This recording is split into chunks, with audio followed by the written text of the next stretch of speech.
Today, I'm going to show you how you can make a simple intercom using a pair of old telephones. So the first thing that you need for this project is two corded telephones.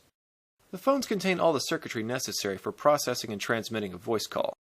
The only thing that they need is a power source. Phones normally get all the electricity that they need directly from the phone line. In this case, we're using a 9-volt battery to supply the power. To connect the two phones together into a basic intercom system, all you need is a phone cord, a 9-volt battery, and a 300 ohm resistor. First, we need to cut open the phone cord to access the internal wires. Take a sharp knife and cut through the cord along the center. Then cut the insulation off one side to reveal one of the internal wires. Cut this wire in half and strip the insulation off the ends. Now connect one of the wires from the phone cord to the 9-volt battery, and connect the other wire to the resistor. Lastly, connect the other ends of the battery and the resistor together. This should make a working intercom system. After testing it out to make sure that it works, it's time to solder everything together. Before making each connection, put a piece of heat shrink tubing onto one of the wires. Then solder the wires together. Slide the tubing over the exposed part of the wires and heat it so that it fits tightly in place. Do this for each connection.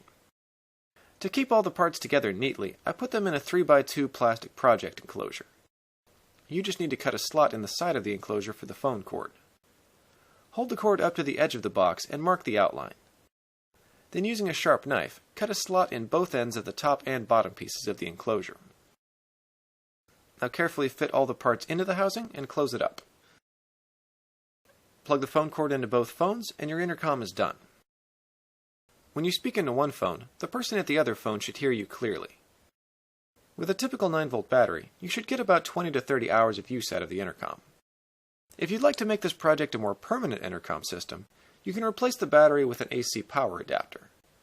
If you're interested in doing this, you can check out my project on how to convert battery-powered electronics to run on AC power. Well, that's how to make a simple intercom system from a pair of old corded phones. Thanks for watching, and check back soon for more DIY hacks and how-tos.